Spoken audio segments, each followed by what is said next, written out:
It's Reggie P ADV, you know what I'm saying? Witness the illest, man.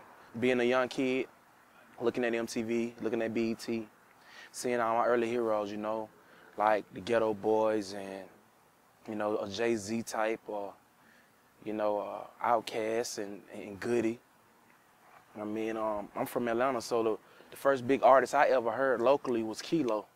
So, you know, I remember being 6 and 7 and just hearing his music and hearing how people just gravitated to a good record and a good song, and it made me feel like, you know, when I grow up, maybe, you know, I want to make a record or two. You know, I want my songs and my video to make it to TV, make it to radio. So, I mean, I guess I just like to compel people with my words, and I seen other people do it, and it inspired me. So, ever since then, I wanted to inspire other people. So, I guess that was the biggest reason why I played my card at a music game. I would say the biggest thing in my life was when I was about 6th grade, and it was like the height of the East Coast, West Coast beef movement. Tupac and Biggie were going through their trials and tribulations, and I remember just sneaking to listen to Ready to Die, and, you know, always riding around with my older peers listening to Tupac. And I always felt like I had to pick a side, you know, though I really looked up to both of the artists, and it really shocked me when, you know, they died and in the violent manner that it happened. So it let me know that, you know, hip hop was it's a blood sport sometimes, you know, so it made me want to be an artist to impact people, but at the same time, an artist that can get his message across without a lot of violence, you know, because dying is a serious business, you know what I mean? I always had a lot of support from my mom, a lot of support from my dad and all of my siblings. They knew at a very early age I had a talent to rap. And anything that I needed or anything I asked them about to help me stay encouraged, they was always there for me. So they took to it, you know what I mean? And I just thank them for, you know, giving me the confidence and making me feel like I had what it took, you know, at times when I maybe thought that, you know, it wasn't for me, you know, early on. But it turned out to be the right decision to go for it, you know. I was more of an athlete guy, but, you know, once I got my little taste of, you know, people being interested in what I had to say, rap-wise, I was pretty much sold. It was all over. That was all she wrote. Battle Rap Fridays on 107.9 with E.T. and J Nix was just what I said. I mean, verbatim, you know, it was Battle Rap Friday. So you bring your best bars out. You bring your best verses out. Whether you freestyled or whether you wrote your rhyme or you constructed it or you air wrote it, it was all about coming to the station on Fridays with your best stuff and facing some of the toughest opponents the city had to offer. The first guy I ever battled at 107.9, man, was Son NY, man. He was the champ on 106 in Park. He was the champ at 107.9 at the same time. And I remember, and this short story that I'm gonna leave, I remember running up to him in a club on Auburn Avenue called Royal Peacock. And I asked him to battle on the spot, and he said that, hey, meet me 7 o'clock at 107.9, and if you get upstairs to me, then we can battle. And that just gave me so much fuel and fire. I went up to 107.9 2 and 3 times, but I finally got upstairs, and I battled him a couple times, and it got rocky. I didn't win right away, but when I start winning, yeah, I had a legacy. Like I said, hey, I won a lot. And you can ask him about it, though.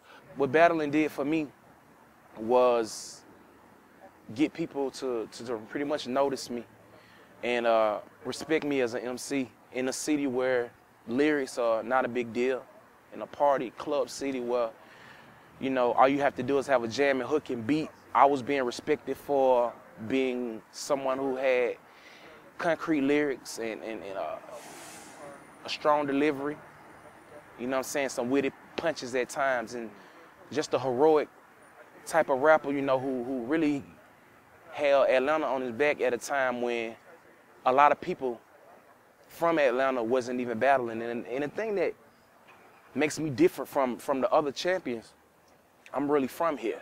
You know, we got a couple of artists that were the champion. I know for a fact Diligent, that's born and bred, raised in Atlanta. A lot of other champions, You know, they come from other places.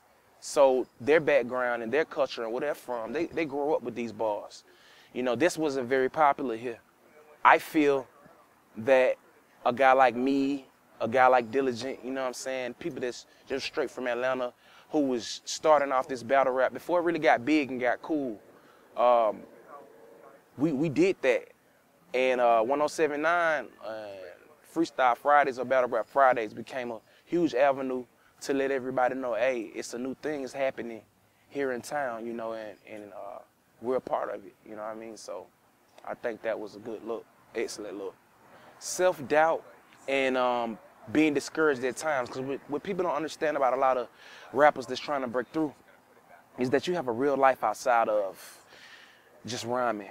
You got bills to pay. A lot of us got to work. A lot of us got kids. A lot of us got other obligations. So you have to be able to balance your real life and your rap career at a level where you're catering to both. Because without one, the other was going to be failing. And if you put more into the other side, then the other side will be failing. So you have to be conscious of both. So I guess just balancing real life and music sometimes has become my biggest challenge. But, you know, I'm a fighter, you know what I mean? And I never stop doing my thing, you know what I mean? If you know you got it and you know you can get to the next level, if you feel it, you don't need 1 million fans.